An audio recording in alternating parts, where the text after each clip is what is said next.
Give it to me like.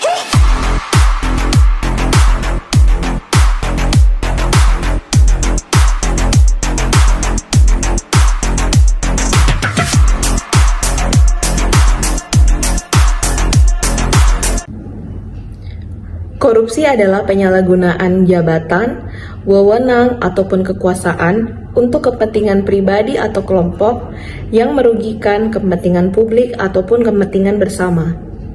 Korupsi tidak hanya terjadi pada level tertinggi, tetapi korupsi dapat terjadi pada praktik sehari-hari seperti pungutan liar atau pungli, gratifikasi, dan manipulasi data. Jika korupsi ini dibiarkan, maka dapat terjadi beberapa hal, seperti 1. Kerugian keuangan negara. Dana publik yang seharusnya untuk pendidikan, kesehatan, dan infrastruktur tidak dipergunakan sebagaimana mestinya. Yang kedua, menurunnya kualitas pelayanan publik.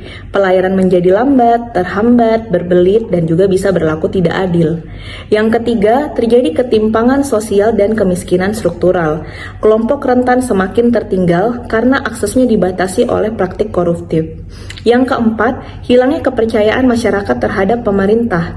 Muncul apatisme publik dan rendahnya partisipasi masyarakat. Yang kelima, dapat terjadi rusaknya moral dan juga budaya integritas. Saat ini, korupsi dianggap wajar dan biasa terutama oleh generasi muda, sehingga menjadi isu terkini bukan hanya di Indonesia, tetapi di beberapa negara lain dapat terjadi juga praktik korupsi ini. Saat ini, korupsi menjadi semakin marak dan dianggap sebagai hal yang wajar dan juga biasa untuk dilakukan, terutama oleh generasi muda, sehingga hal ini menjadi isu terkini yang bukan terjadi hanya di Indonesia, tetapi terjadi di beberapa negara lain juga.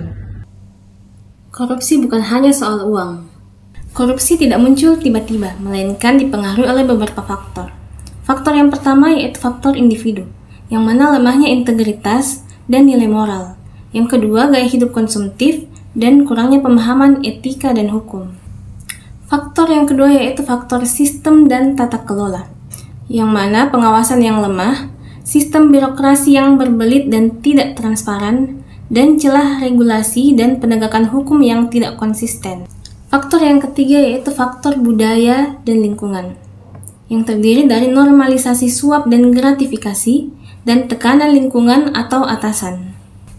Faktor yang ketiga yaitu faktor teknologi informasi yang terdiri dari literasi digital yang rendah, penyalahgunaan data dan sistem, serta minimnya sistem digital yang akuntabel. Hai, selanjutnya saya akan menjelaskan terkait rekomendasi upaya pencegahan dan peran kita sebagai aparatur sipil negara.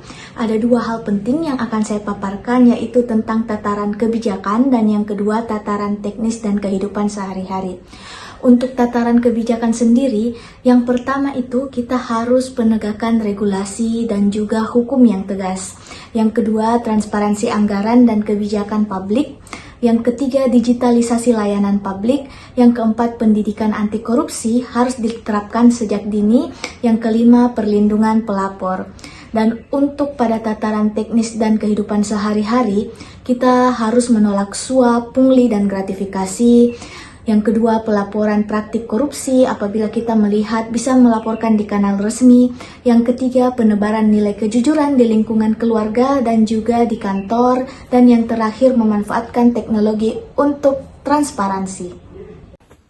Sebagai individu ASN, kita harus menjadi teladan integritas, mengedukasi masyarakat melalui konten yang positif, tidak ikut membenarkan praktik menyimpang, aktif mengkampanyekan nilai anti korupsi, berani berkata tidak pada korupsi sekecil apapun. Pemberantasan korupsi bukan hanya tugas aparat, melainkan tanggung jawab kita semua.